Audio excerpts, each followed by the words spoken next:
Ladies and gentlemen, tonight's speech is brought to you by our friends at Young America's Foundation and our very own Grove City College Institute for Faith and Freedom. It's my honor to introduce our speaker, Nick Freitas. From serving in the US Army Green Beret to 10 years in the seats of the Virginia House of Delegates, he has spent years studying the forces shaping modern political movements. Tonight, Mr. Freitas brings a thoughtful, yet classically no-nonsense perspective to some of the most urgent issues facing our nation today, particularly the rising tide of political violence and agitation on the streets and in our institutions. Recently, in places like Minnesota and in other U.S. cities, we've seen examples of the unrest and chaos brought by the radical left, events that underscore the stakes of this conversation. Mr. Freitas will help us examine not just the strategies of agitation, but the principles of order, liberty, and moral responsibility that should guide citizens concerning the violence, governance, and the future of civil society. Please join me in welcoming Mr. Nick Freitas.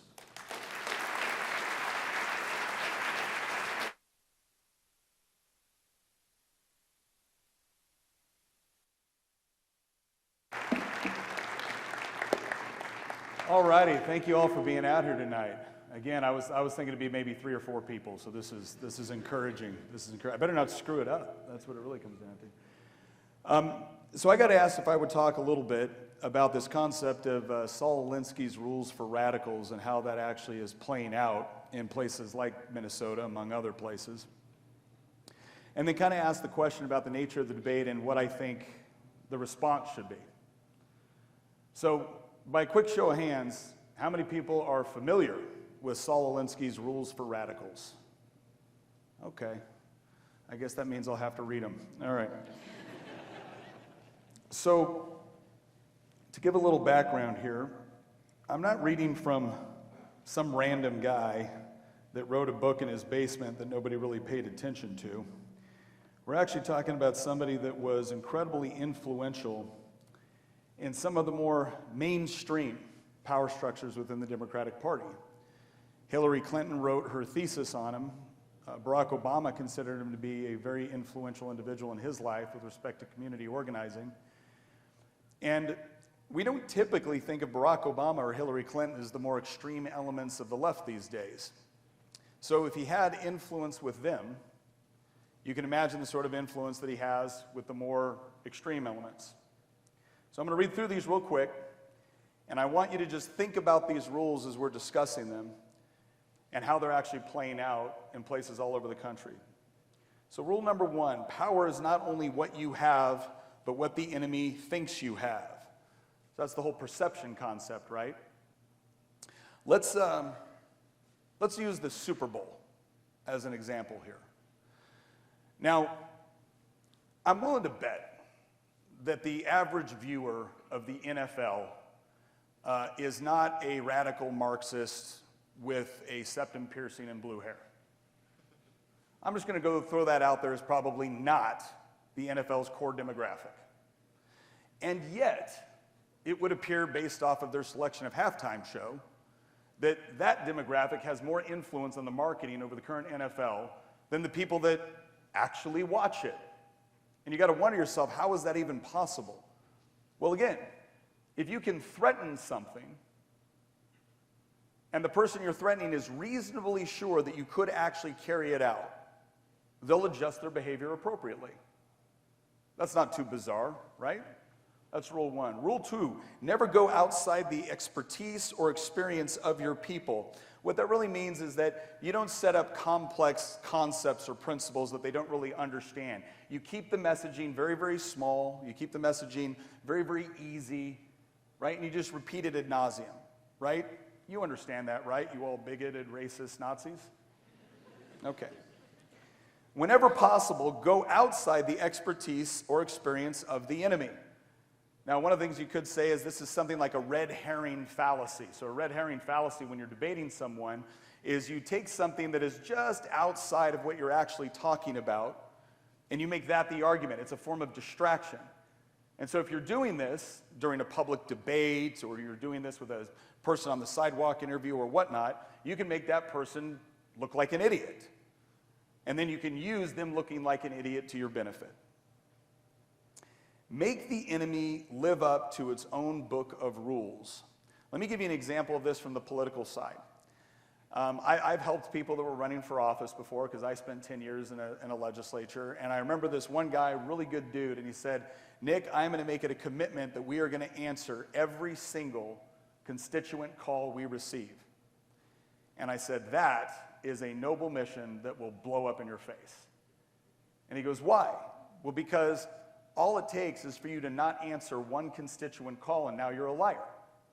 And so all I've got to do is get my little committee together, and we're just going to sit there, and we're going to call your office repeatedly until we don't get an answer or we don't get a response. And so now I can tie you up based off of this promise that you made. Right? That's kind of a tactical, a kind of nuanced way to do it. But think about some of the terminology that we use these days, whether it's talking about equality or equity or diversity or tolerance. Right? All I have to do is find one way that you have not lived up to your stated principles, and now I can call you a liar and a hypocrite. I've often commented before that when I look at the left defining what virtue looks like, it seems like there's only one sin and one virtue. The one sin is hypocrisy, and the one virtue is tolerance, which is actually pretty easy to maintain. If all virtue requires is being tolerant, well, that's easy. You just don't have any standards. But the moment you have a standard and you fall short of it, I can now crush you with it because you're a hypocrite. I heard one theologian describe it this way. He goes, hypocrisy is the compliment that vice pays to virtue. Hypocrisy is not a good thing. But I'd rather be a hypocrite that stands for something than have no standards whatsoever and never be accused of hypocrisy.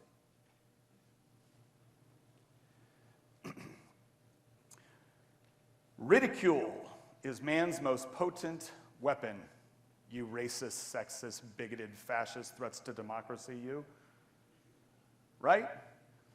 If I can ridicule and demean you, if I can engage in just relentless ad hominem attack, if I can just mock you, and I can get enough other people to mock you, well, then I can deprive your argument of moral legitimacy. I used to wonder why it was that when I disagreed with some of my Democrat colleagues on something as simple as tax policy or the Second Amendment, it wasn't that they thought I was wrong. It's not that they wanted to debate with the points that I was bringing up. No, they just wanted to diagnose me as something. Right? I was racist, I was sexist, I was bigoted. Because then you don't got to engage with the argument. You don't got to engage with the facts and data. Who cares about the facts and data of a horrible racist, sexist bigot? So if I can ridicule you enough, I can rob you of your moral legitimacy, and now no one listens to your argument, no matter how good it is. A good tactic is one your people enjoy. Apparently, left-wing activists really enjoy looting footlockers. A tactic that drags on too long becomes a drag. That makes sense. Keep the pressure on. Never let up. Maintain constant, varied pressure. Have you noticed that even when the left wins a concession, it never seems to be good enough? Does anybody want to guess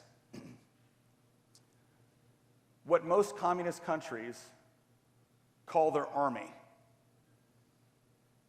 There's usually always some revolutionary army involved in it, right?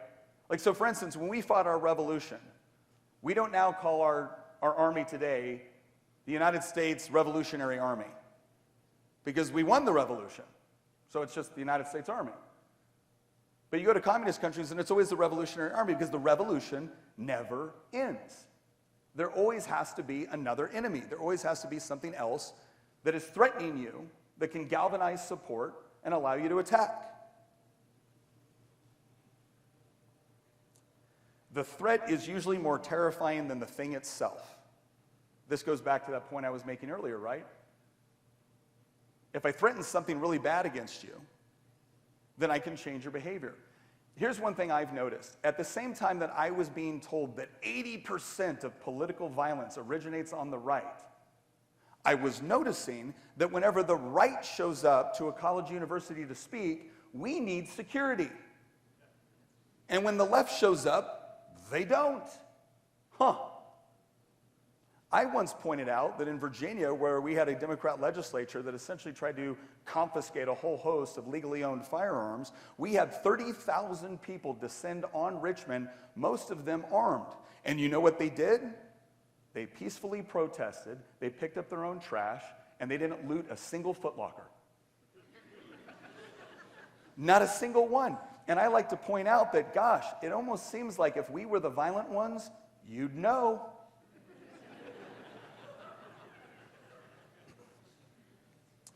The major premise for the tactics is the development of operations that will maintain a constant pressure upon the opposition.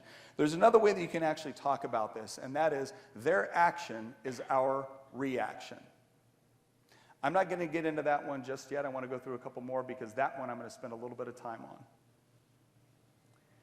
If you push a negative hard enough and deep enough, it will break through to its counter side. Pick the target, freeze it, personalize it, and polarize it. The price of a successful attack is a constructive alternative. I'm going to go back to this whole idea of their action is our reaction. What does that mean? Well, if I act in a certain way, let's say I peacefully protest something, and it doesn't generate any real action, and it doesn't accomplish my intended objective. So what do? Well, I escalate. Now maybe I'm just doing a mostly peaceful protest, right? And I escalate some more. And then finally, at some point, people get fed up, or the police get fed up, and they react.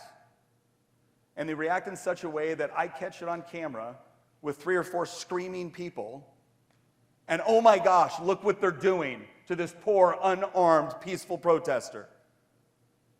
And then all of a sudden, people are like, ooh, that looks bad. Everyone, look, hey, we need to lower the temperature. And then all of a sudden, the negotiation restarts, right? And the way the negotiation always works is they escalate, they get the reaction they want, they freeze everything in space right there, they become the victim, the reaction becomes the bad guys, and now we have to compromise, and they have to get 50% of what they want, and we get none of what we want. What we get is the temporary alleviation of the looting of Foot Lockers, the temporary alleviation of the burning of cities, the temporary alleviation of the obstruction of law enforcement, until, of course, the next demand comes.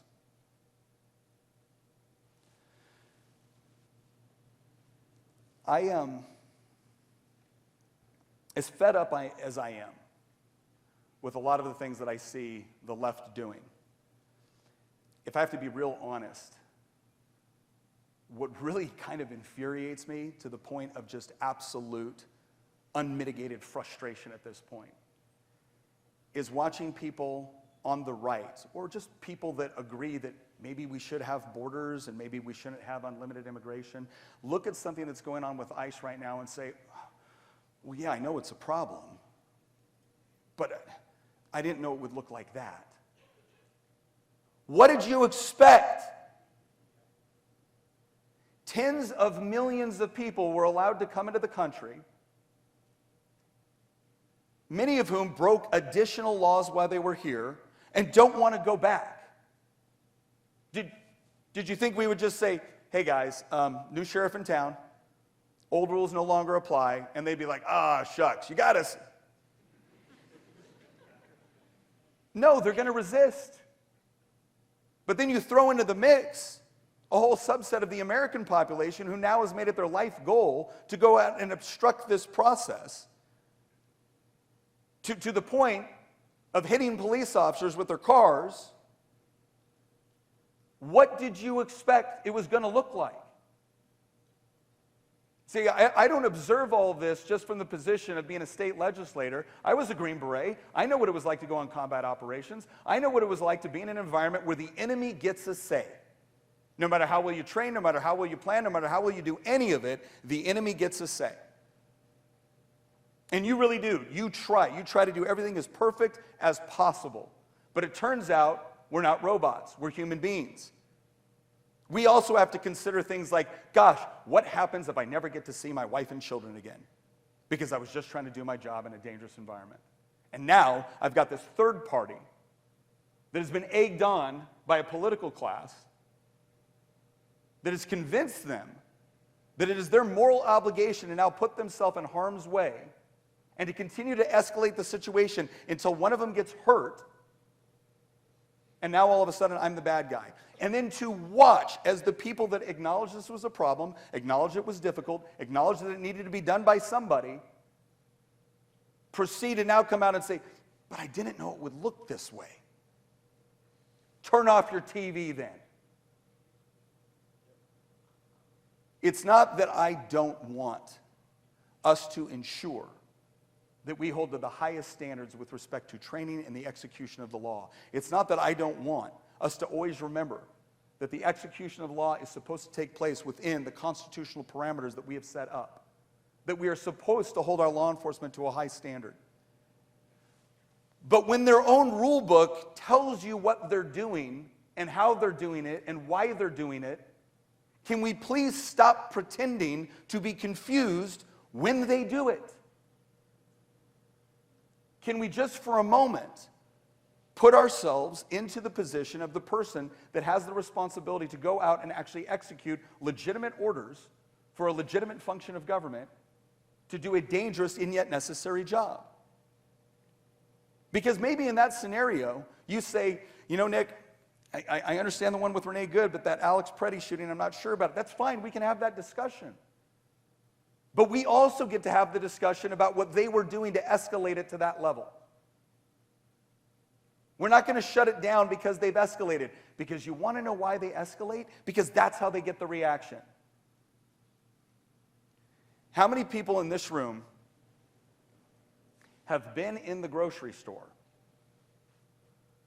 when a screaming 5-year-old is yelling at their mother because they won't get him the toy they want? How many have seen that?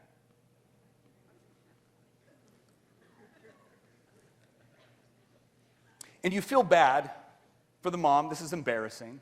But you also kind of feel like that kid needs to get swatted. Right? And some of you are probably thinking, I could help if... Right? And as it escalates, right, and then maybe dad shows up. Maybe dad comes around the corner and dad's got that look like I'm about to restore order real quick like. And mom picks up the kid, gives him the toy and says, it's okay. She's just trying to de-escalate. She's just trying to lower the temperature. It's embarrassing. It doesn't look the way that we wanted it to look. We're not comfortable with this situation. And good, you're not supposed to be comfortable with it. That's one of the primary differences I think we need to point out. I didn't celebrate Renee Good or Alex Preddy getting shot. I certainly didn't think about it the way that the left thought about Charlie Kirk getting shot.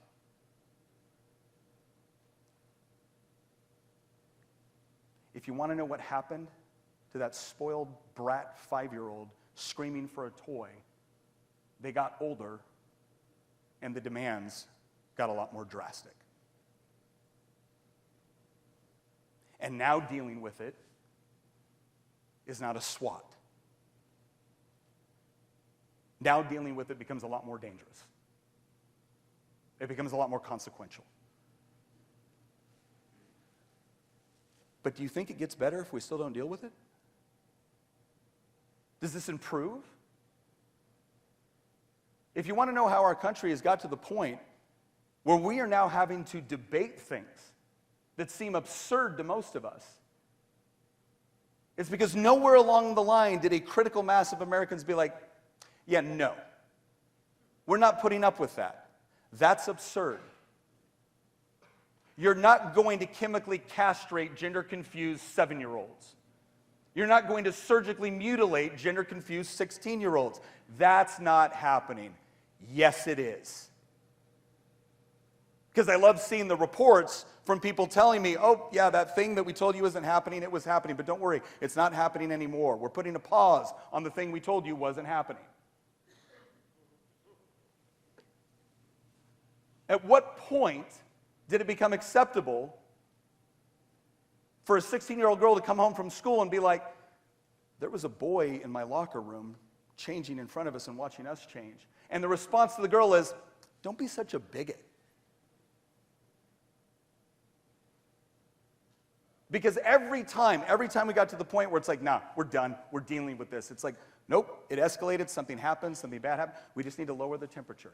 Yep, that's exactly what they want you to do. Let me give you perhaps the most controversial example I can. January 6th. So in January 6th, let me get out some caveats.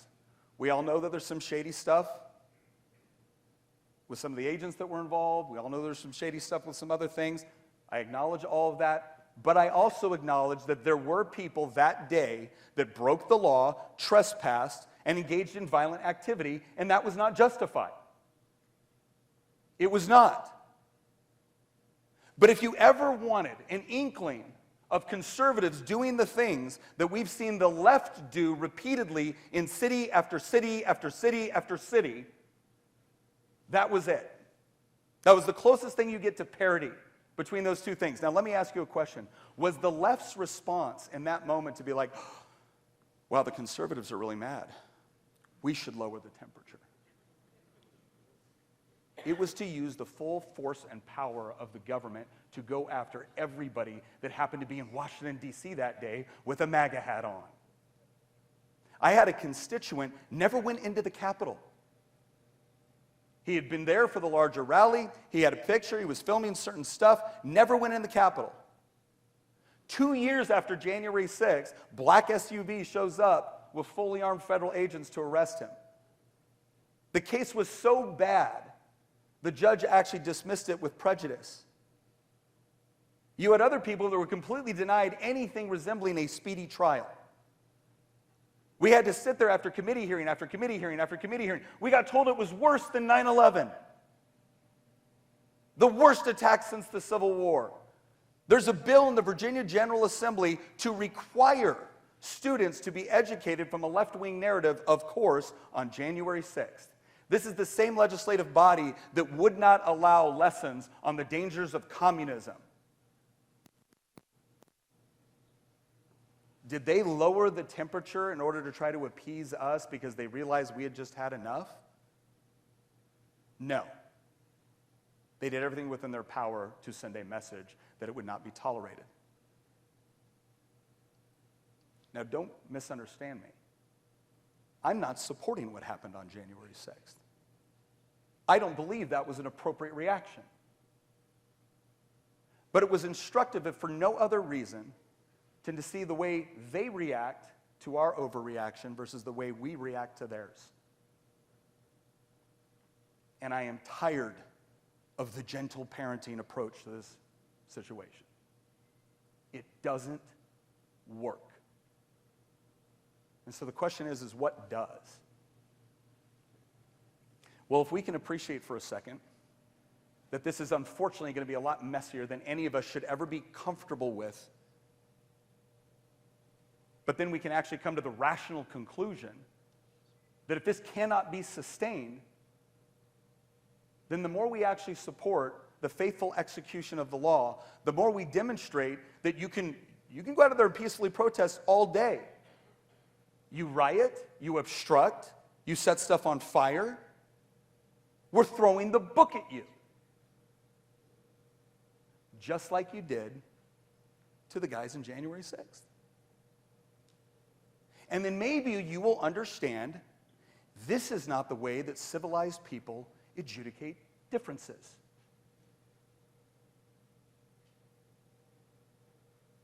Because I don't think it's hard to predict the future at this point. If we continue to allow the left to do what they have been doing, to follow these rules and continually get away from it, to continually shift the Overton window to the left, no matter who wins elections, no matter what happens, because all we want is peace. Well, I don't know what we'll end up with, but I guarantee you it won't be peace. And I feel like we owe the people that came before us a whole lot more than to throw away everything that they worked for because we valued peace above the truth.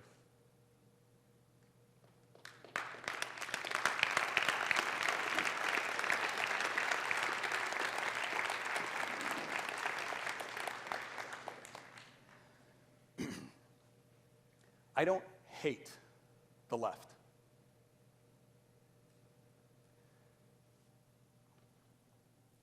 I am very aware of the fact that I'm a fallen human being, that I required a Savior. I don't get to respond in kind. I don't get to return evil with evil. But if we're serious about overcoming evil with good, then we need to remember that the same chapter in Romans that tells us to love our enemies and bless those who curse us also tell us to abhor evil. And for too long, evil has been too comfortable in our presence. So what I'm hoping for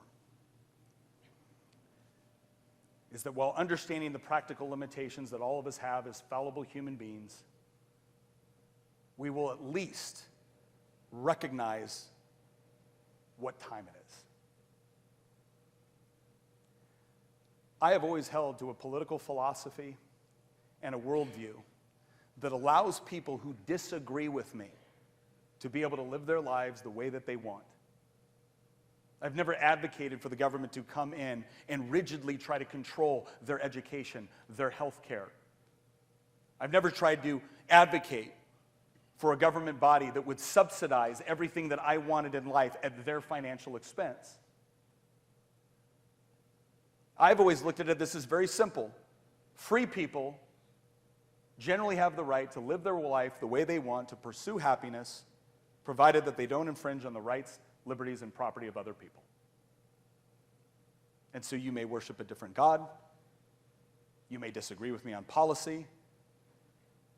But as long as you are willing to take responsibility for your life and your actions and allow me the freedom to do the same, we should be able to live in peace with one another. Ladies and gentlemen, they do not share that philosophy. I had the Speaker of the House in Virginia get very upset with me because I said what the death of Charlie Kirk proved, and more specifically, their reaction to the death of Charlie Kirk proved, is that this is not the same fight that we've had in the past. That this is, in fact, a conflict, a war between diametrically opposed worldviews. Now, I use my words carefully. Because again, I don't see another person created in the image of God as my enemy. But by the same token, I'm not going to pretend that the person that insists that they not only be allowed to do what they want, but that I'm required to subsidize it, to celebrate it, to expose my children to it. The same people that are going to let people out of jail early for committing violent crimes are going to infringe on my right to be able to defend myself and my family. How much of that do you put up with? There has to be a certain point where we say, no, no more. I'm there. I'm not giving another inch of ground. And by the way, I'm not interested in holding what we currently got. At this point, the Overton window needs to swing way back in the other direction.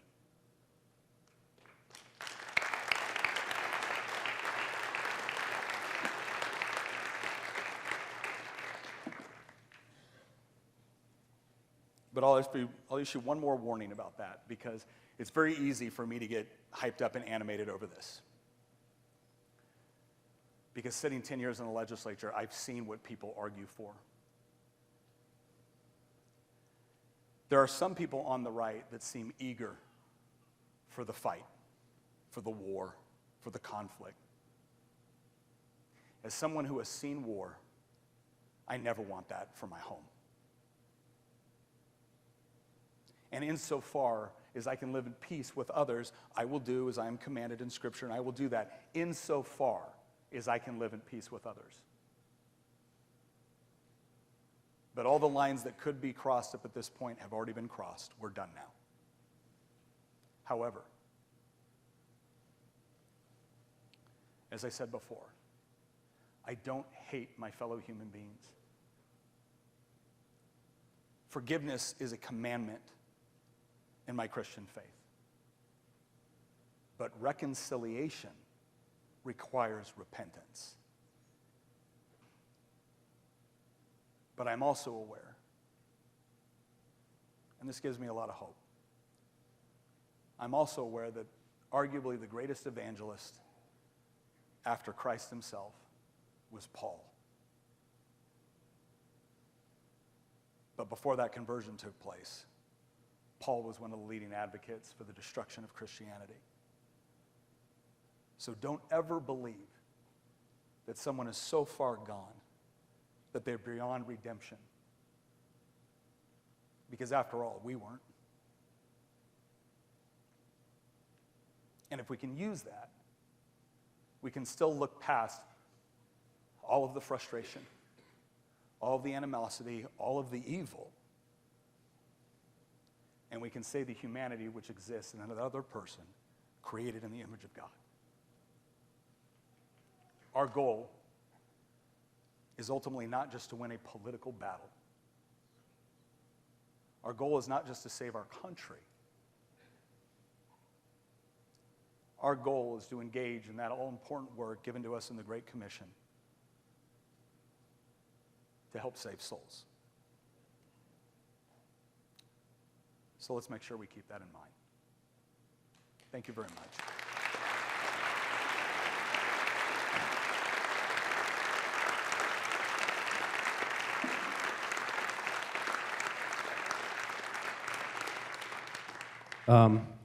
Thanks for coming out tonight. It was a beautiful day, right? So I was telling Nick as we were driving around campus, we probably couldn't have had this, 2 days ago when it was negative 15, and he comes from Virginia and brings this heat wave. So now we're going to do Q&A, and we've got quite a bit of time.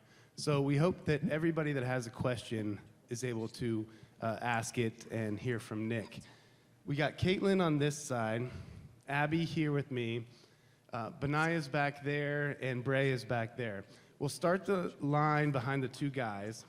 One person will come down to the mic, ask a question, and we'll alternate side to side. So if you have a question, please feel free to take some time and get in line and come on up to the mic. And by the way, if anybody just horribly disagrees with me, please come to the front of the line.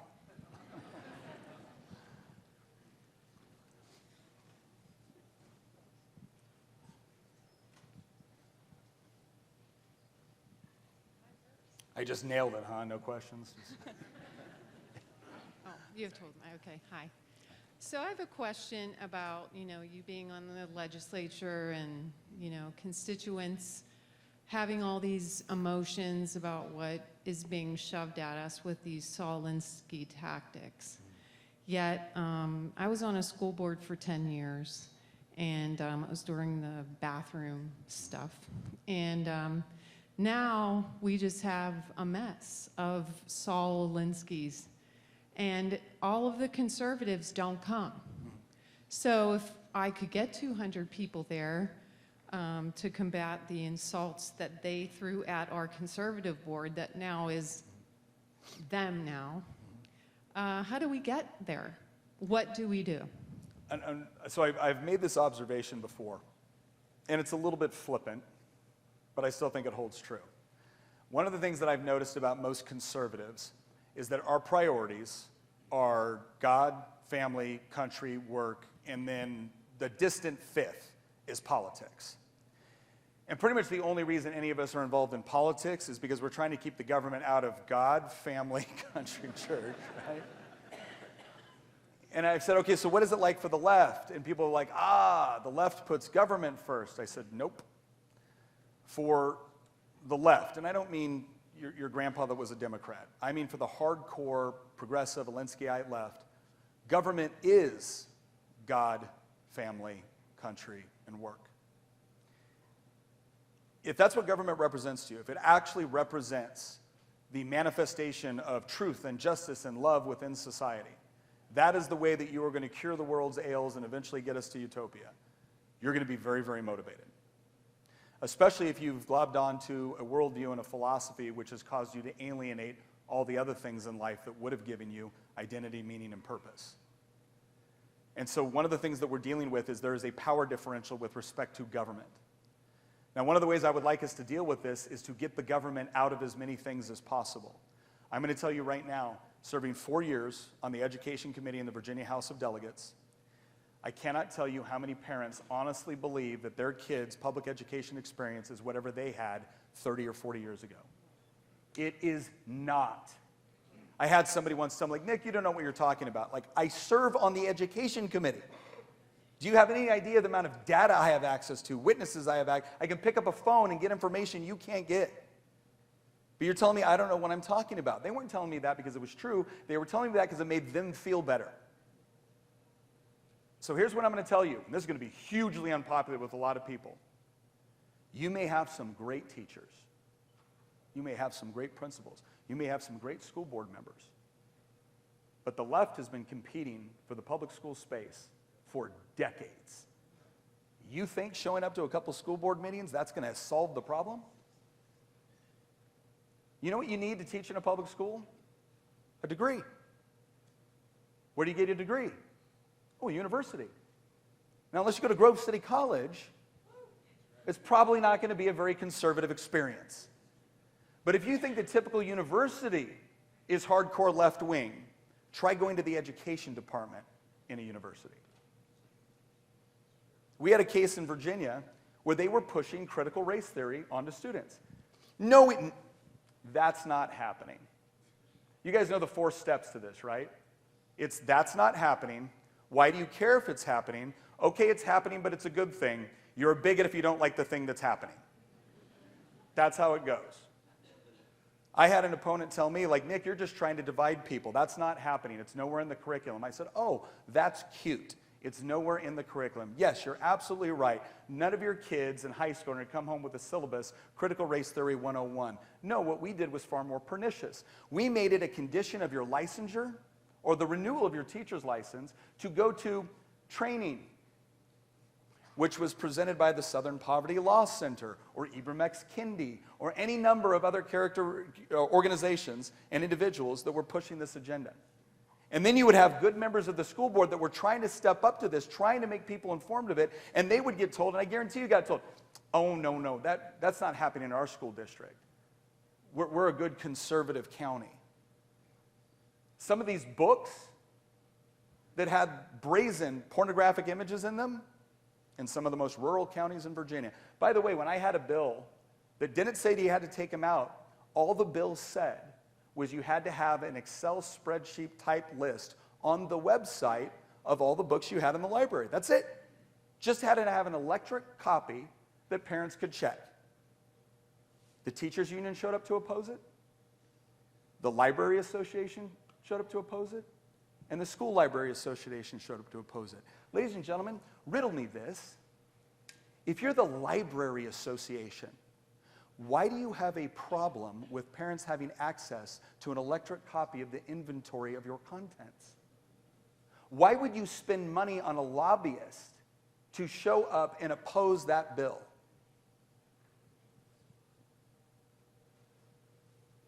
I am very grateful for everyone that is willing to step forward on that school board and fight that battle.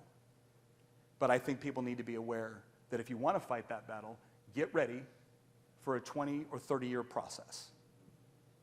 And then you have to ask yourself a real hard question. Do I want my child in that environment while we're fighting that battle? And I've had Christian parents tell me before, oh, well, Nick, it's different. My child is going to be salt and light in the public school system. Like, oh, awesome. So your 8-year-old is prepared to go in there and debate these issues. That's a cool trick, because I've been talking to you for 20 minutes and you're not prepared to debate it. So part of the thing that has to happen in order to get parents more involved is they have to actually be exposed to very specific things that are happening within their school district. They can't think of it as something that's happening in Loudoun County, Virginia. They need to know what's happening there.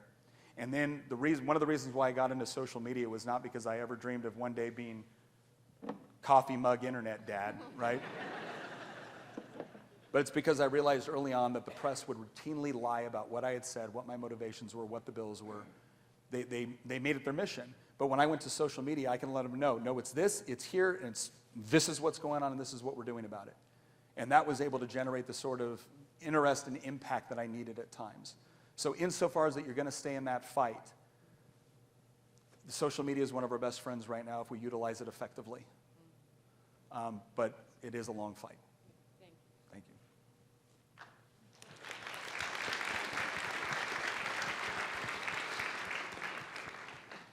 you. Mr. Freitas, big fan. I'm actually here because a young lady that I have sent a lot of your Instagram reels to was like, hey, isn't this the guy that you sent me reels of? I was like, yeah, that's him. He's going to be at your school? Awesome.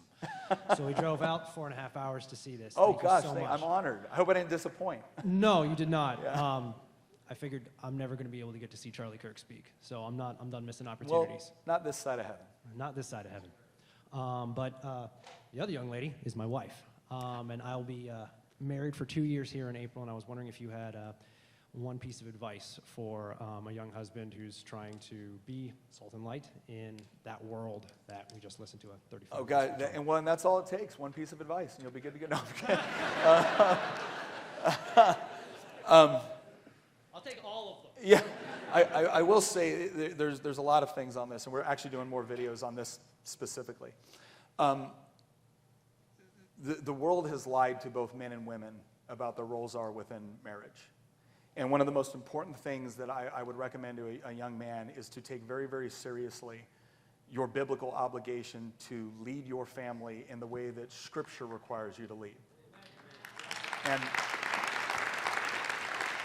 this is important because the world says that's not it. This is a co-equal whatever, right? Like you're joining a corporate board, not a marriage.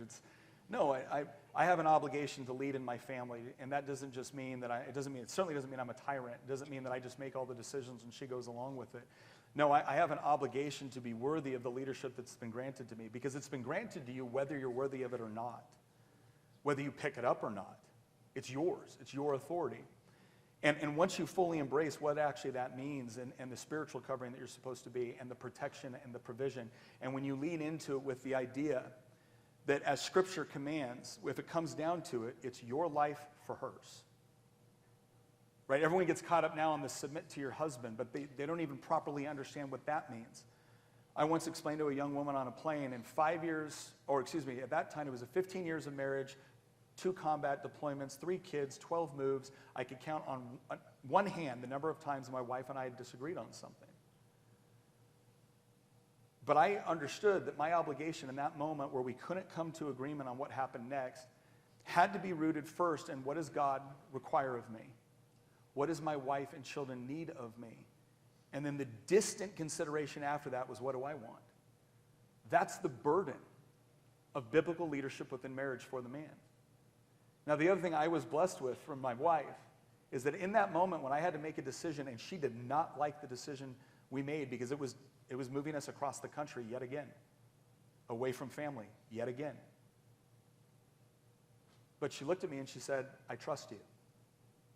And then not only did she trust that decision, she worked very hard to make the decision successful. And it wasn't until later that we both realized this was the right decision. So take seriously that mantle of leadership that you've been given with the understanding that it's not absolute. One of the greatest things about the biblical understanding of marriage is that both my wife and I have something that we can appeal to outside of us that is absolute truth and is the standard for our conduct and behavior toward one another. My wife can come to me and say, honey, this doesn't match up with Scripture. She's right, I'm wrong, that's it. I can go to her and say, honey, this doesn't match up with Scripture. Are you sure? No, she would say, let's read it again. What does the original Greek say? But she'll do the same for me. And having that is not a restriction, it's liberating. And so doing that is the biggest thing that I could recommend. And then if I would do a side note here is that when you have a godly and praying wife, the world calls it female intuition, right? And there's certain biological realities to that and how women are programmed to look at threat assessments and things like that and social interactions. But then there's also the discernment of the Holy Spirit. And there have been so many times where my wife has said, I don't know, something's off. And in my younger years, when I was a little bit more arrogant, I remember saying, well, if you don't have evidence, if you can't make an argument, I can't go off of that. I learned the hard way. When my wife says something is off, something is off. And so be able to trust that discernment. It will be critical for that overall decision-making process. But that's what I'd say.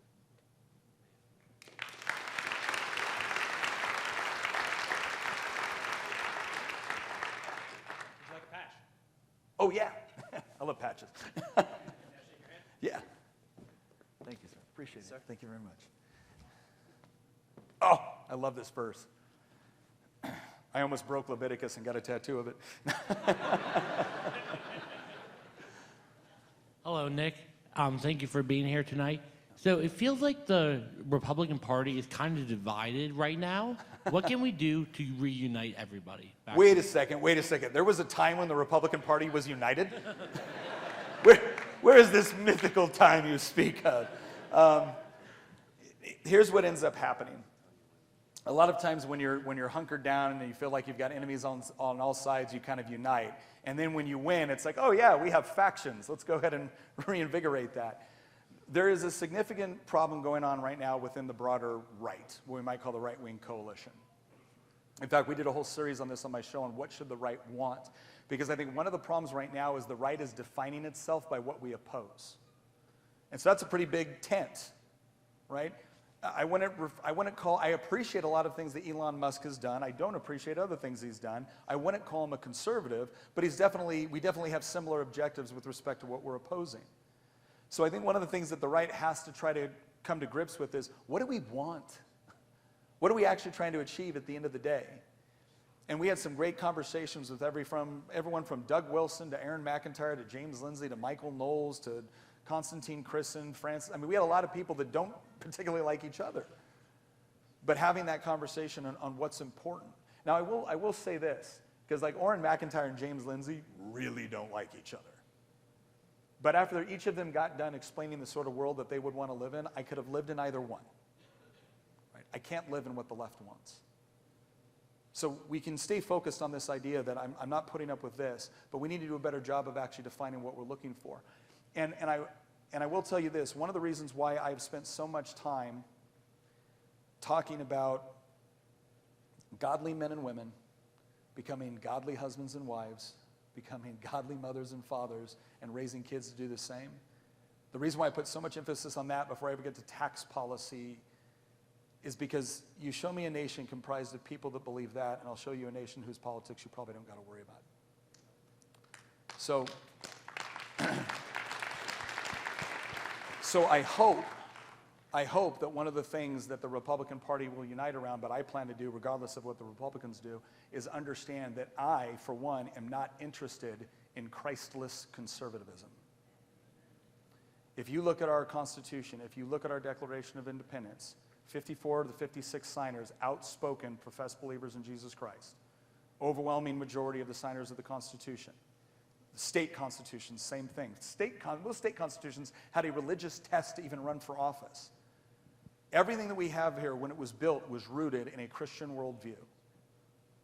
And John Adams himself said that our Constitution was written for a moral and religious people and is totally unsuited to the government of any other. So I feel like what my mission is to try to do more in order to try to equip people to be godly men and women, godly husbands and wives, godly mothers and fathers. Because then I think we will get the sort of results that we need to out of our politics. But for too long, I think the Republican Party has satisfied itself in this idea that, well, if we just get taxes low, everyone will be happy. And I think what we found out is that while having the white picket fence and the house and the dog is nice, it doesn't provide you ultimate purpose and meaning, and it sure as heck doesn't give you identity. And so the more we get our identity in Christ, I think the better off we are. Thank you. You're welcome.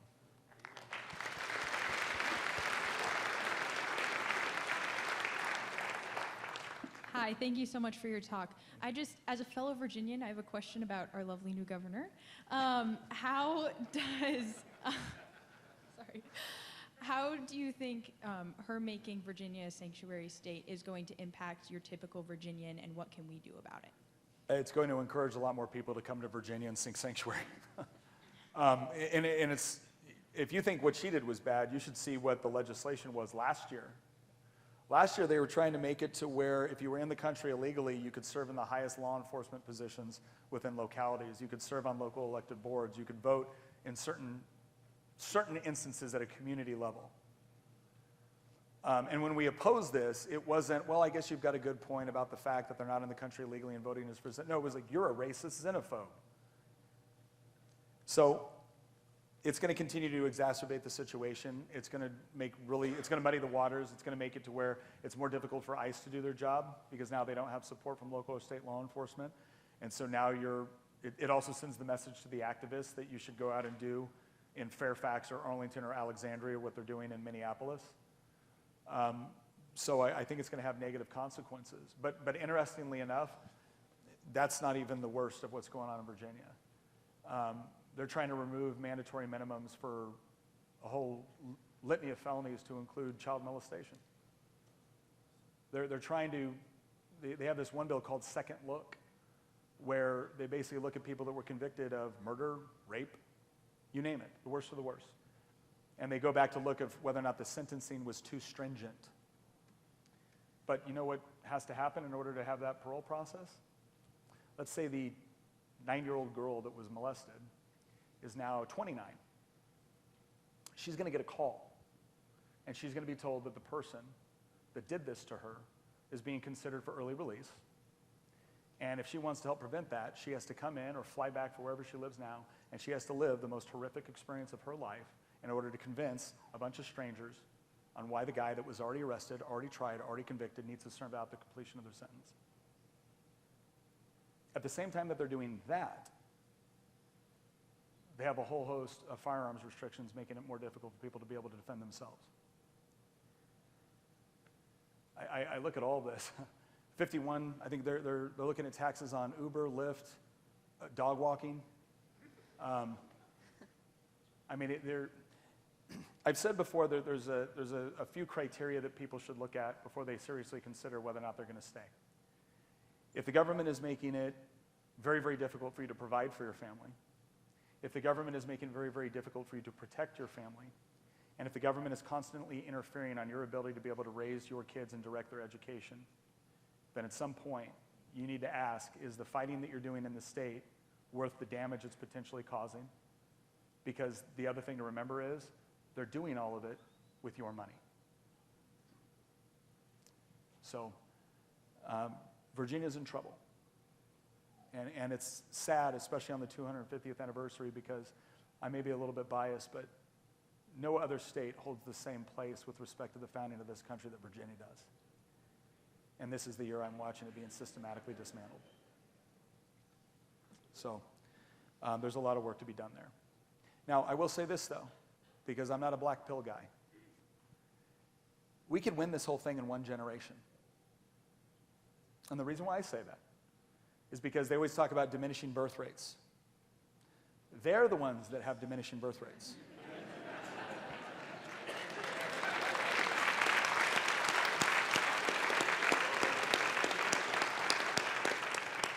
I went to Nebraska for the March for Life. I think the minimum number of children in a family there was 5. In 2 days, I ran into 4 families with 12 or more children. I'm going to tell you right now, you know how we win this whole thing? Cold weather. Cold weather. But the reason why we should be able to win this whole thing in one generation is because we have more kids, but then we send them to them for their education. So, wish I could give you a more better answer. Good evening, sir. My name is Andrew Smith. I'm a freshman political science major here. As Christians and as conservatives, we aim to pursue truth and the restoration of truth. So my question is, how do we combat the movements of postmodernism and moral relativism to restore truth? Yeah, no, it's interesting how much Foucault and Sartre and Simone de Beauvoir and all that have influenced thinking. Postmodernism, I think, is especially ridiculous. And yet, it's so comforting to so many people. This idea that there's no such thing as meta-narratives. Like a lot of this, not your truth, or your truth, my truth, not the truth. It's fascinating because a lot of people say it, but nobody lives that way. Right? Well, that's your truth. It's not my truth. Now, when somebody says that to you, there's a couple ways that you could do it, right? The violent way is when somebody says, well, there's your truth and my truth, punch them and then take their wallet. And then when the police come up, they're like, well, that's their truth. It's been my wallet the whole time. All of a sudden, they want an objective standard for truth. Now, I don't recommend you do that. Right? Don't rob the Foot Locker to show that anyway. But I'm going to ask a question. Students only are allowed to answer. If somebody tells you there's no such thing as objective truth, what is the first thing you should ask them? Come on, Grove City, don't let me down. Is that true? Is that true? There's, you know, Nick, there's no such thing as objective truth. Is that true? How do they respond to that? Yes. So there is objective truth. No. So it's not true? I don't know. Is that true? Right? It's absurd. Nobody lives their life that way. Now, to the extent that you have somebody that is willing to have a good faith argument, what you do is you point out the absurdity, you point out the inherent contradiction of what they've just said, and then you acknowledge that we do have different perspectives on the truth. And the reason why we engage and the reason why we share perspectives is so that hopefully we can get a clearer picture of what the truth is. But we have to agree that there is truth. So once you can establish that, once you can establish a basic foundation of like the laws of logic, do we agree on the law of identity, the law of the excluded middle, the law of non-contradiction? Okay, great. Now let's talk about what we value, what we're trying to achieve, and have those kinds of conversations. But if someone is willing to say there is no such thing as objective truth or objective morality, I can guarantee you two things. One, they haven't thought very hard about it. Two, they don't live their lives as if that's true. Because the moment they come into any sort of resistance of what they don't like, for instance, well, there's no such thing as objective morality. Is what happened to George Floyd bad? What are they going to say? I mean, they marched and burnt down cities for the guy. Well, yeah, it was bad. Well, that's just your opinion. Right? Because you just said there's no such thing as objective morality. There's just preferences. You didn't prefer what happened. But you have no right to be angry about it, right? Because there's no objective morality. So some of it is about getting them to see past the nonsense that they've been fed and then being able to carry on a conversation after that. But here's the other thing I will say. I'm kind of done having discussions with people that don't argue in good faith. There's only one time or one circumstance where I will have a conversation with somebody that I know is deliberately arguing in bad faith. And that is when there's other people watching the conversation that could benefit from the exchange. Or if I feel like the Holy Spirit is like, you got to talk to this person. Okay, I don't know the reason now, but I'm fine. But the rest of the time, you know what I look at? Pearls before swine. When Christ said, don't cast pearls before swine, he wasn't calling people pigs. He was saying that if you have done a good faith effort, if you have spoken the truth in love, and they refuse to receive it, then at some point it's just a distraction. Go somewhere where you can have a good faith conversation. Spend your time where it actually matters. Don't waste it with people that have essentially given over to this nonsensical idea that their actions betray and get in a yelling contest with them. So that's what I would say. And again, a big part of this is we all intuitively know that there is such a thing as truth. We all intuitively know that there is such a thing as right and wrong, good and evil. We know it. We have to be trained out of that. And usually the people that are trying to train us out of it are doing it because they want to rewrite morality. And can I just point out, that's been humanity's problem since the garden. Satan wasn't just promising the knowledge of good and evil. He was promising that you would be like God, which means you can redefine good and evil. Well, we can't. And every time we attempt it, horrible things happen. Here's the third thing I will tell you on this. 1 Peter 3:15, sanctify Christ in your heart, always be prepared to give a response for the hope that is in you, but do so with gentleness and respect. I am really, really tired of Christian conservatives feeling like we have to discuss what we believe in hushed tones so we don't offend anyone. What that has taught people is that offense is a substitute for an argument. I don't like what you said and how it made me feel. Shut up. See, if they said that, we'd be like, no. But instead they say, that really offends me. Look, if I can find a way to say it nicer, I'll try. But there's this idea that, well, if we just said it perfectly, we wouldn't bring offense. Guys, real quick, the last time someone came that did it all perfect, he got crucified for his trouble. So the idea that we're going to figure out to do it in a way that will bring no resistance, no backlash, no animosity, no offense, that's dang near blasphemy. So speak the truth in love and gentleness to the extent that you can.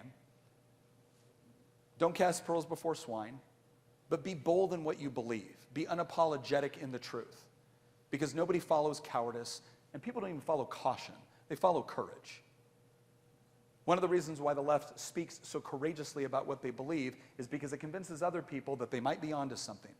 And if our response to them is to be like, well, I don't want to say anything that would offend you, but I think maybe men can't get pregnant? No, that's absurd. Men can't get pregnant. Period, the end. Right? We need a little bit more certainty on things that are obviously true in this country. Hope that helps. Thank you.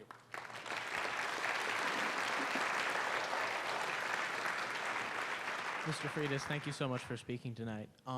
Towards the end of your talk, and you sort of answered this with the last question, you used Paul's conversion as an example of just how far gone the left is. Now, Paul's conversion was miraculous, to say the least, so acknowledging that it's God working through us, how would you have Christians approach the radical left in an evangelistic way?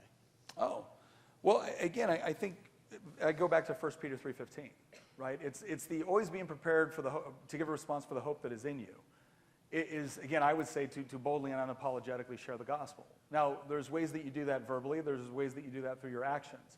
I think one of the things that has hurt the church in the West is that we've become obsessed with peace and what happens in our own little buildings and not what goes out there. And so there doesn't seem to be any conviction behind it. We most closely associate conviction with somebody that's willing to risk or sacrifice or lose something on behalf of their beliefs. And a lot of people just don't see that with the church in the West. I find it interesting that in Nigeria, when they were butchering Christians, more people were becoming Christians. And I will tell you this. God, give me a church on fire for the gospel in the midst of persecution over to whatever weak, feckless version we've adopted here. We preach this boy band version of Jesus, right, as opposed to the genuine article. The genuine article did not need our narration or our editing. It just needed it to be proclaimed. And so to the extent that you can talk with someone one-on-one, a lot of times it's beneficial to ask questions. Again, if they're willing to have a civil discussion with you, ask questions. Get to understand what the nature is of their opposition. And for this, I'll tell you a quick story because it was my biggest failure ever as a Christian.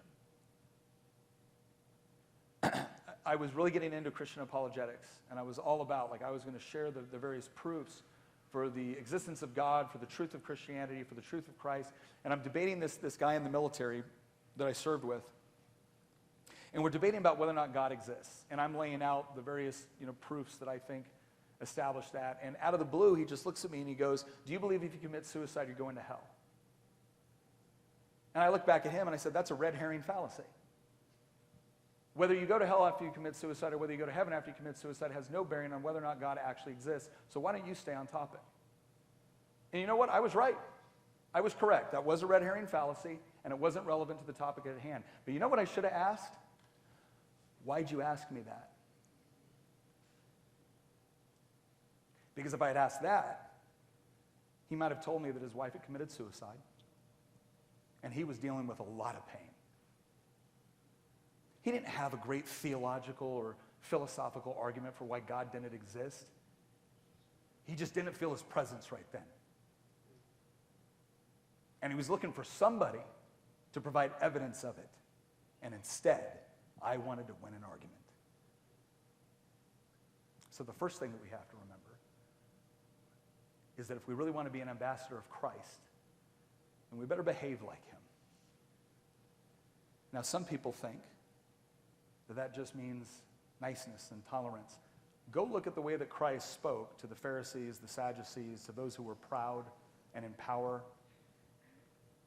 You whitewashed tombs, you brood of vipers. But then go look at the way he talked to people who were broken. And you saw grace. So if we do a better job reflecting that in our actions, I think we will see opportunities where we can share the gospel in a way that it can have meaning, with the understanding that sometimes our task is just one of many that will happen throughout somebody's life.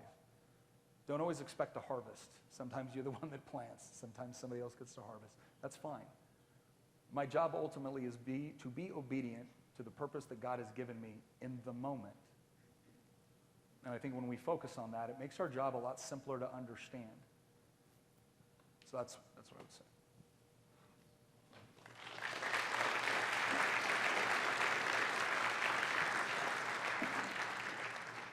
We're just going to go 2 more questions, one on each side after this. There's only 2 more? Okay, wait a second. How many people are in line? Oh, holy crud. Okay. What if I go faster? Okay, I'll go faster. This is the speed round, ladies and gentlemen. All right, here we go. No more filibustering from me. Okay. Read your Bible. Go ahead. I'm going to give the Sunday school answer. Jesus! All right. So this question kind of relates more to the end of what you were saying, but it deals with the Second Amendment. Why, as a Christian, when just defending myself, so like no one else is in danger and I'm not the father of a family, why can I take someone else's life? Shouldn't my goal as a Christian be more for that person's salvation instead of protecting my own life? So right there in Paul, right? Insofar as within your ability, live in peace with everyone. If someone's trying to kill you, they've made it impossible to live in peace with them. You do have the right to be able to defend yourself. And so it's not that you want to kill them. It's not that you want to take their life. You want to stop the threat.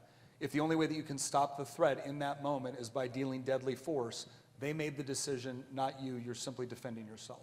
So they're the ones that are morally culpable in that situation. Does that make sense? Okay. Look how quick that was. I've heard a lot of young women in my generation talk about how they don't want to have kids and they would never have kids in a world like this. And I've always stood by a quote that I'm probably going to botch that's never feel sorry for raising dragon slayers in the time of actual dragons.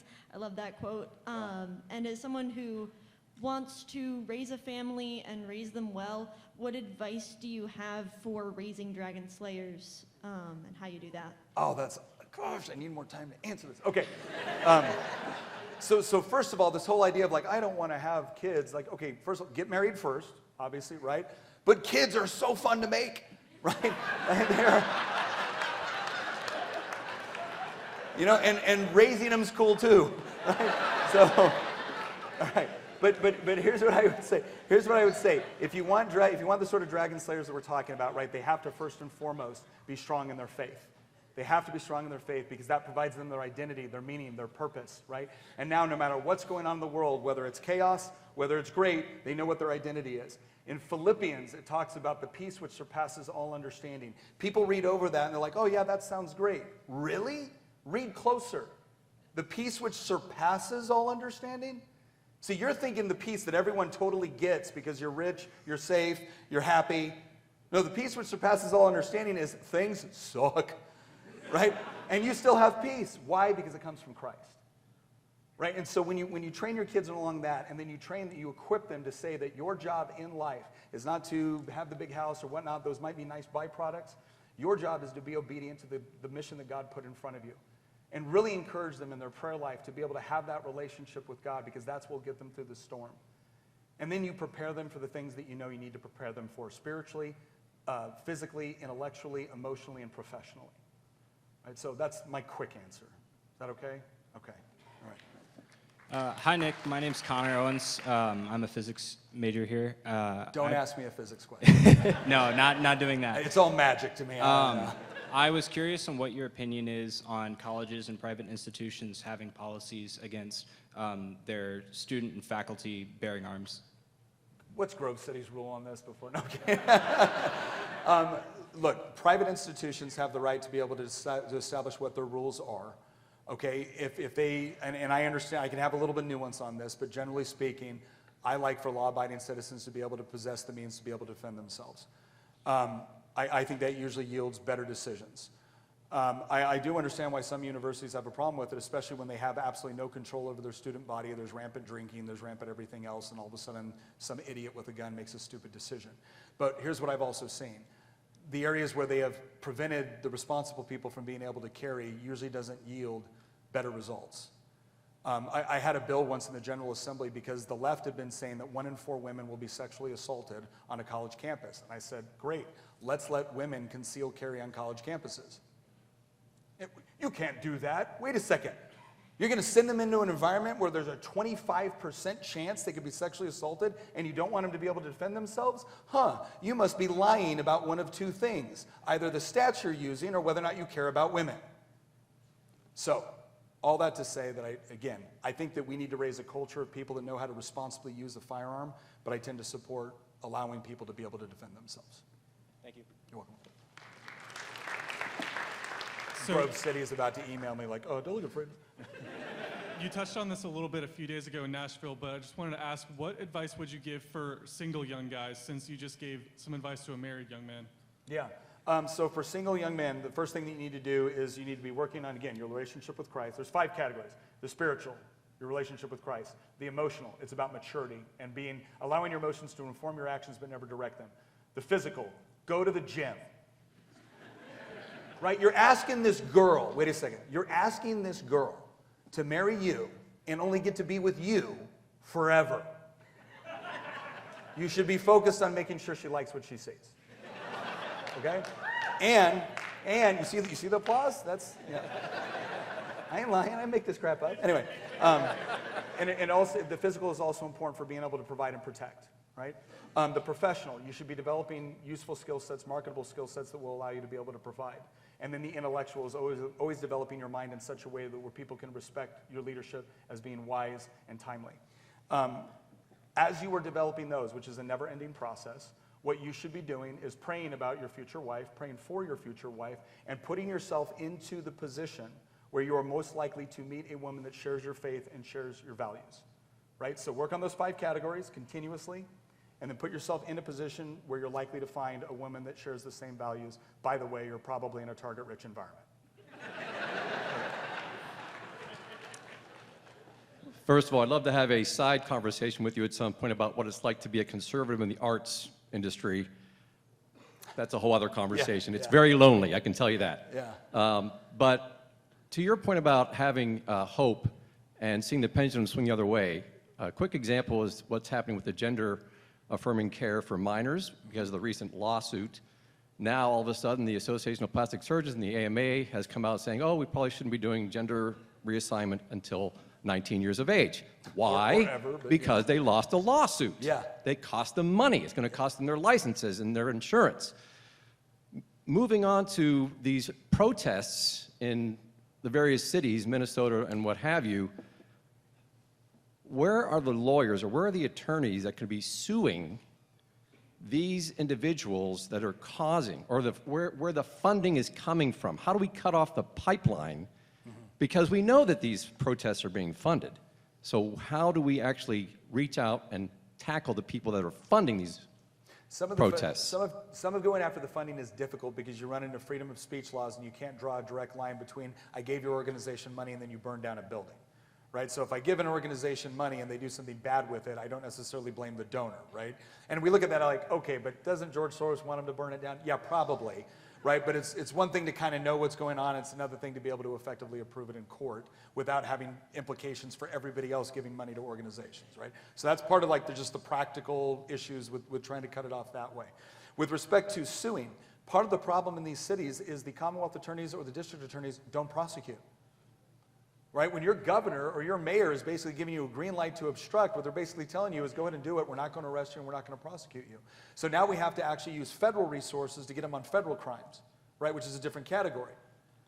The other problem is on the civil side. This is one I'd love to see more of, is civil lawsuits where you're actually getting enough information to be able to drag someone into court and sue them for money as a result of that. But it's also timely and expensive, and most of these businesses look at it as, I'm not going to be able to do it, and even if I do, what am I going to sue them for?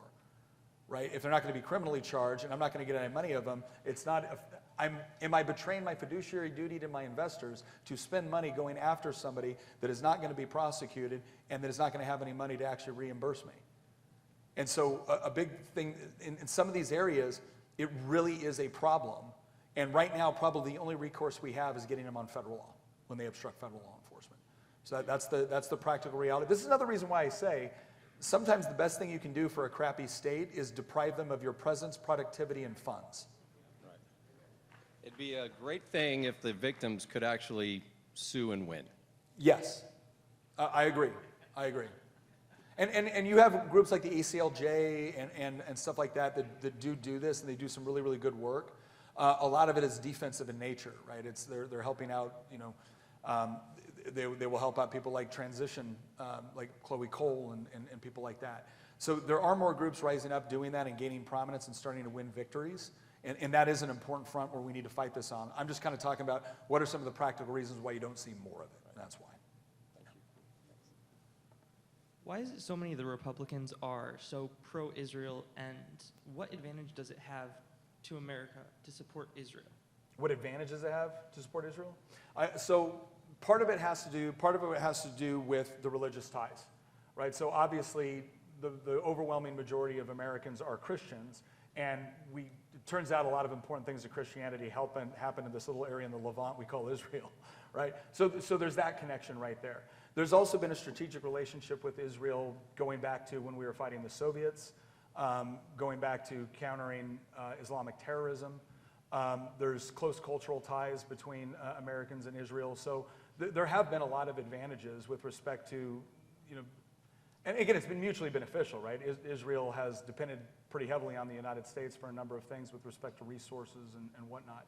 I support, you know, Israel's existence. I think that on the whole, we've had a good relationship with Israel. Not always. I haven't agreed with whatever every Israeli government has done. I certainly don't agree with their position with respect to Azerbaijan and Armenia. But there's going to be differences like that with every country. So ultimately, I still think there's been benefits with respect to economic transactions, military transactions, support within the region in a strategic area that is vital to our national security as well, simply because of how it impacts oil. So I think all of those things have been advantageous on the whole. That's not to say that we shouldn't be constantly reevaluating our relationships with all governments in order to determine whether or not it's mutually beneficial. Cool. All right. Hi, Mr. Freitas. Thank you so much for, I just want to start by thanking you for your advocating for biblical marriage. My future husband and I were getting married in a year, and we've been really inspired by your words. One thing that, as a future mother, I'm most terrified of is raising my children in the Word, taking them to church every Sunday, leading them in Christ, having my future husband lead them in Christ, and then going out into the world and losing it. I have had friends and a sibling have that path. Yeah. What is your advice and what are your words on, kind of similarly to what you said earlier, how do you prepare them spiritually, academically, and professionally to go into that world? Homeschool. I'm gonna people get upset like I'm being flippant, but let me share something with you. 2 of my kids are theater kids who love Jesus, free markets, and can't stand Karl Marx. It can be done. So here's what I would tell you. The modern public school, you know, system that we have was loosely based off of a 18th century Prussian model that was designed to make good factory workers and conscripts, right? It wasn't designed with your individual child in mind. How could it be? At its best, it's a mass production approach to education. But at its worst, it's an indoctrination center which is lined up to contradict everything that you're teaching your kids. So if you pull them out of that environment, here's what happens. One, you get a lot more time back with your kids.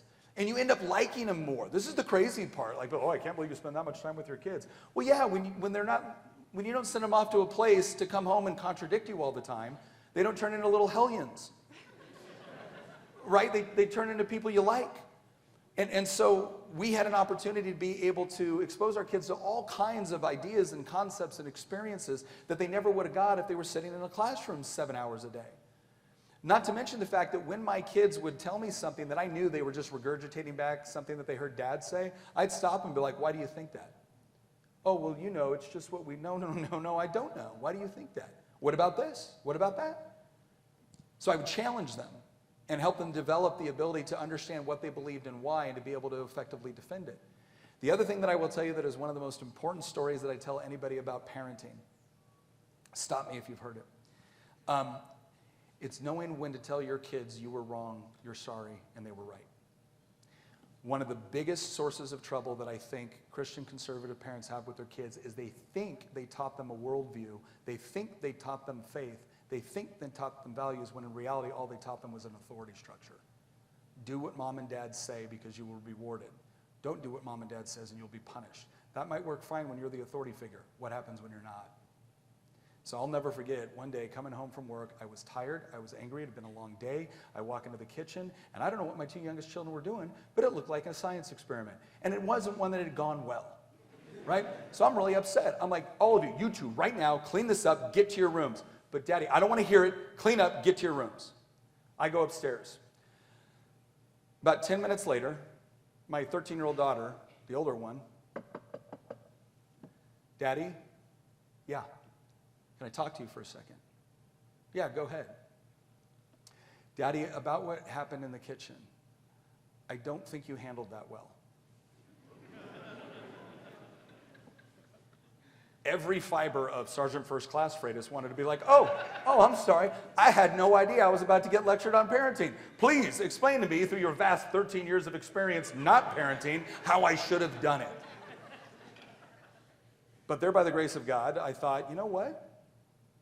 She waited 10 minutes. She knocked. She asked politely if she could talk to me. And then she got to the point. Okay, sweetheart, why do you say that? The reason why Luke and Allie were in the kitchen was because they had asked permission from Mommy to make you something, and they were very excited about doing it, but now they're too scared to tell you.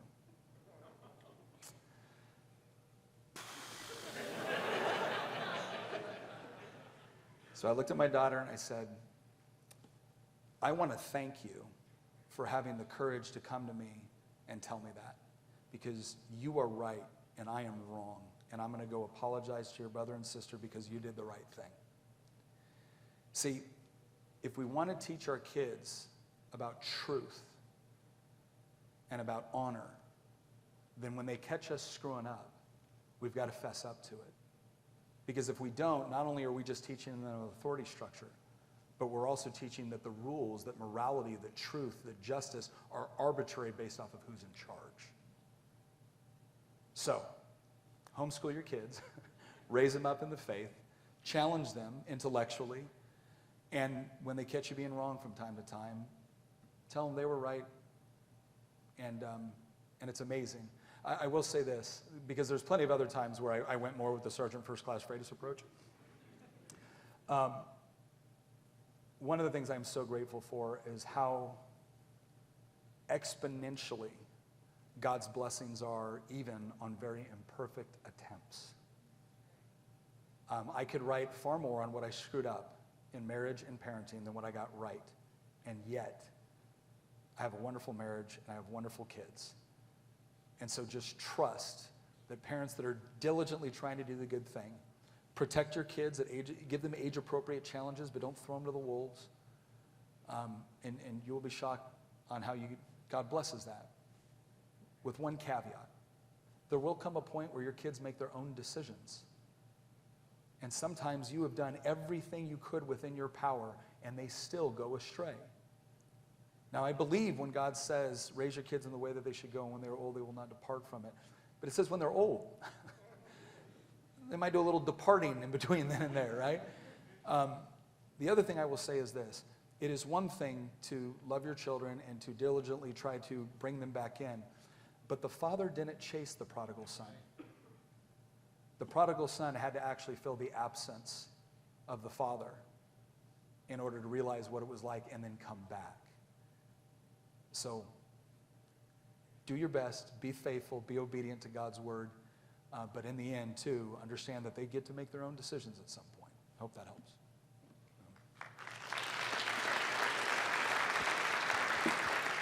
By the way, I'll just say this because they wanted to shut me down earlier, and I demanded to stay and answer questions. If anybody has to leave, I'm not going to be offended if you get up, unless it's you. No, I'm kidding. No. See, that's good. I said I would be offended. He's like, offense is not a substitute for an argument. I'm leaving. Right? So if you have to leave, again, I'm not offended. I just want to make sure that every student that has a question has an opportunity to ask it. So I'm going to stick around for a while. You might want to get going, all right? Earlier you said that we were built as basically a Christian nation by Christian men for a Christian people. And I wanted to ask, why is it that, especially nowadays, with a lot of supposedly Christian people on the right side of the aisle, they won't go and advocate for things like having a Christian public schooling or any sort of Christian morals in the laws? They'll just kind of, they'll take the middle ground always, and they'll say we should never go past it. We should keep everything nice and secular, and secular leads to, well, relativism and just being wrong. Why is it that that keeps happening, and what can be done about it? Well, because a lot of them got educated in a school system that told them that was the appropriate way to do it. That's what it is. And it seems to be a more comfortable way to navigate things. Because it feels uncomfortable to say, well, no, I'm allowing my Christian values to interpret the way I write laws. But I go back to what I said earlier. Every single law is predicated on a moral premise. Why don't I get to use the morality which informs my worldview in order to inform the way I look at the law? Right? So I think part of it is just reframing the question. And then another part of it is, again, what was the super duper convincing argument that men could get pregnant? There wasn't one. They just asserted it and then called you names if you disagreed. Well, okay, look, if that's what I'm dealing with, I assert that I'm going to allow my Christian values to influence the way I conduct myself, the way I legislate, and the way I vote. You can't do that, and yet I am. Right? You can just do things. You can just do things. So just do them, right? Just do them. That's the first one. As far as, again, why are there, what was the second part about it? Or was that it? Did I nail it? What can we do to Christianize society to make it actually right? Oh, well, the other thing I will say is that people are like, well, we need Christian public schools. Okay, well, do you want the government running your schools? But here's part of what I go down to is I look at I'm not saying that a government-run school is anti-biblical necessarily. But I do think that Vodi Bakum was onto something when he said you can't send your kids to Caesar for their education and be surprised when they come home as Romans. And I think there's way too many things in our society that we've just accepted the government is supposed to do that I don't accept that. I don't think government's supposed to run our healthcare. I don't think government's supposed to run our education. Why? Because they're not good at it.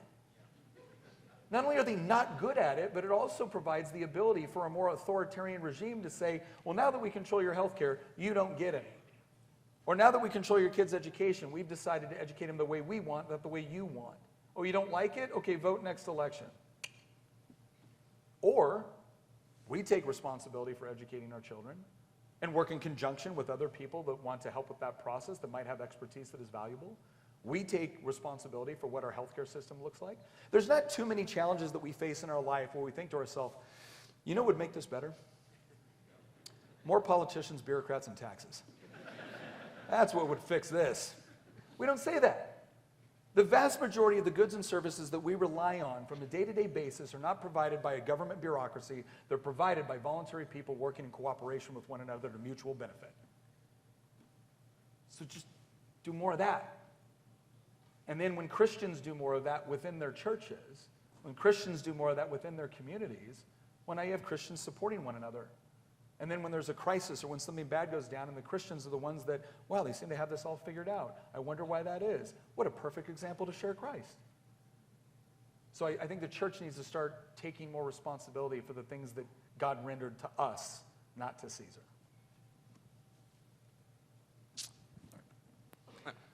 Hey, Nick. Hey. I just want to say I love what you do, and I think you genuinely produce some of the best and most thought-provoking political content out there. I've been told it's some of the best ever. That's what some people say, it's the best. No, thank you. So, obviously, the strongest strategic position of the left comes from controlling the cultural institutions like the media and the universities. Yeah. Seems to me that the biggest reason these places are so easily taken over is because, they're just not the natural sphere of the conservative. They'd rather be a farmer or a soldier. However, with the advent of things such as mass media and universalized education, it's allowed the influence of these institutions to absolutely explode. So my question is, should we as conservatives be willing to make a conscious effort to, quote unquote, get our hands dirty by, in order to participate and thus have a voice in these spheres? Or is there a different approach that would allow us to just as effectively win our culture back without having to be a part of such corrupt and fallen institutions? No, that's a great question. There's a really important writer on this, Antonio Gramsci, right? Italian socialist who basically coined the whole term of cultural Marxism. And what he had asked the question was, he believed that Marx was correct in what he wanted to achieve, but he thought Marx was wrong on where it would happen. Marx predicted it would happen in late-stage capitalist countries, so that would have been the UK, Germany, France, the United States. And instead, it was happening in places like Tsarist Russia. That didn't match up. And so Gramsci's sitting in an Italian jail going, why is that? And he came to the conclusion that capitalism is supported by these culturally shaping institutions, which actually buttress it. He acknowledged that capitalism was actually pretty good at delivering the goods economically, but he also realized that when it came to bourgeoisie culture or whatever else, the churches and the universities and the journalists and everything else, there was a culture that supported these things. So, if you wanted to turn a culture into a Marxist one, you had to have competing institutions. Or you can infiltrate the existing institutions and either demoralize and dismantle them, or wear them around like a skin suit and pretend that they still have relevance to the culture that they're no longer serving. So the question now is, as we look at, we'll say, the major culturally shaping institutions within our life, the church, the media, the university, politics, arts and entertainment, all of those, with the possible exception of the church, unless you're an Episcopalian or a Jesuit, have been taken over, right? Most of those have been taken over by the left, right? That's my little crack at the Jesuits and Episcopalians. Sorry if you're Episcopalian or a Jesuit. So the question is, okay, what do we fight for? Well, you got to fight for politics, right? Because there's only one government. So you got to fight for that one. You better fight for the church, right? That's a mandate. When it comes to arts and entertainment, education, and the media, are we going to take back Harvard anytime soon? Probably not. But we got Grove City College. So here's an idea. Parents, don't fight and take out a second mortgage to send your kid to a university that's going to turn him into a godless Marxist. Right? There's no sort of economic benefit that they get from that degree that outweighs the cultural rot that will take place as a result. So support the universities, support the colleges that are actually training in the values that make a nation strong. So that's one where you can compete. If I'm not taking this back, fine. I'm going to give my money, my time, and my resources to a university that's actually going to compete within that sphere. When it comes to things like arts and entertainment, here's one of the greatest things about arts and entertainment and journalism. It used to be controlled by Hollywood and network news, and then to some degree cable news. Not anymore. I think at this stage, don't quote me on this, I think it's close. I get more views on social media on a daily basis than the physical circulation of the Washington Post. My colleagues in the General Assembly are like, we've got to do a press conference. Oh, you're going to invite the enemy to come and report on what you said? I'm sure that'll go well for you.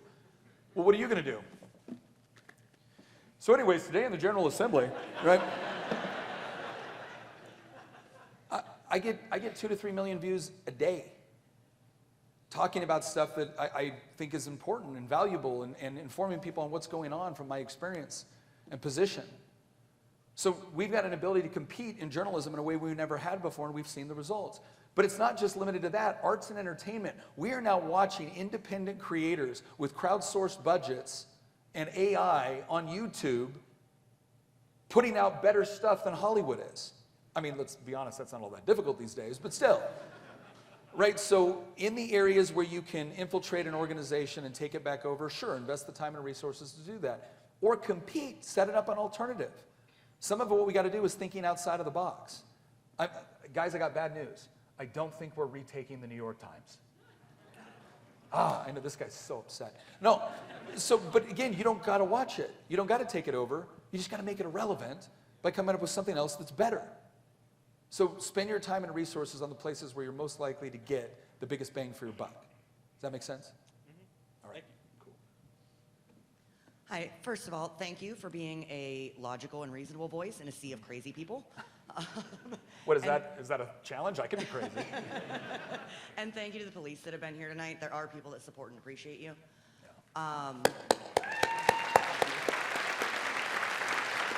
By the way, I talked to them beforehand. You guys have all really let them down. They were expecting a little action tonight. And, I'll tackle one on the way yeah. out. They don't mind if the women tackle them. That's fine. He actually took half the question right out of my mouth.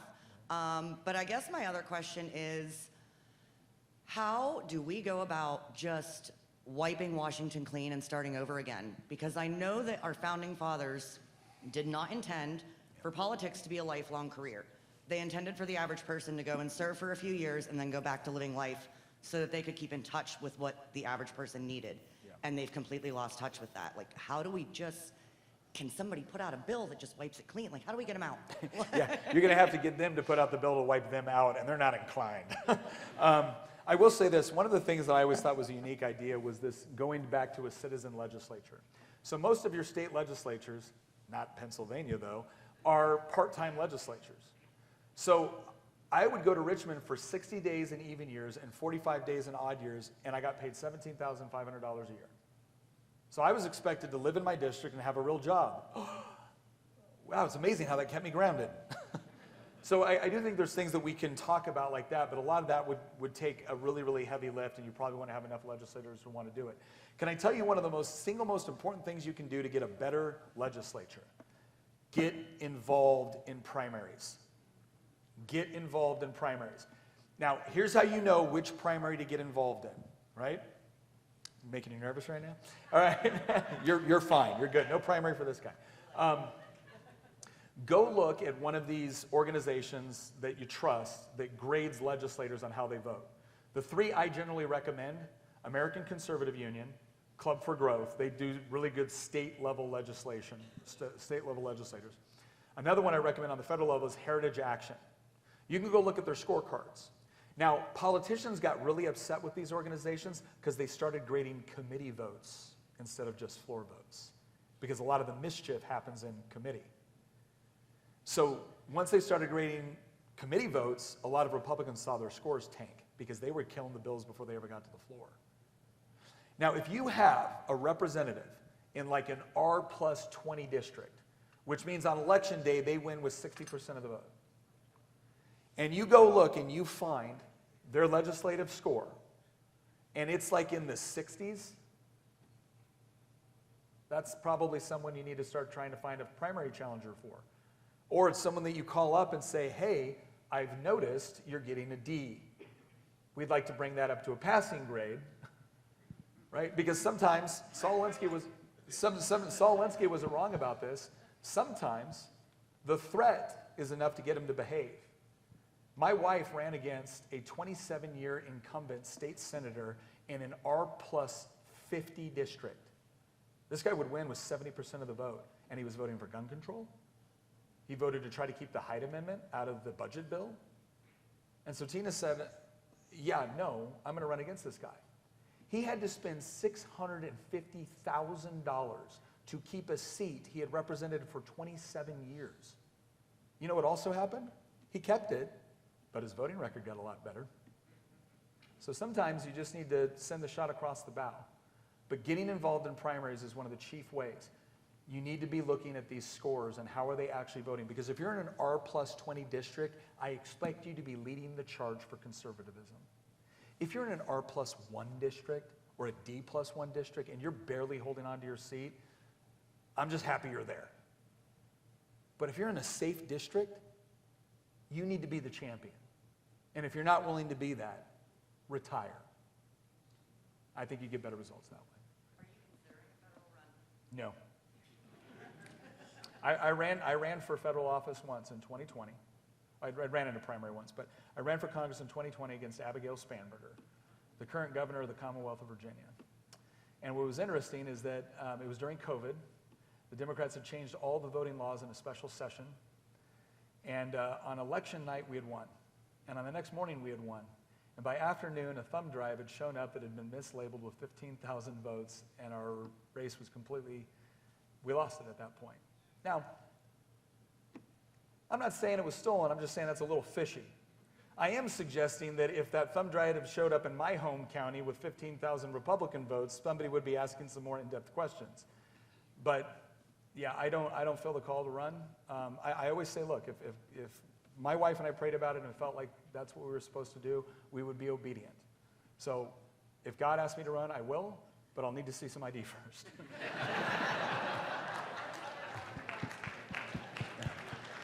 All right, we get everybody? All right, thank you.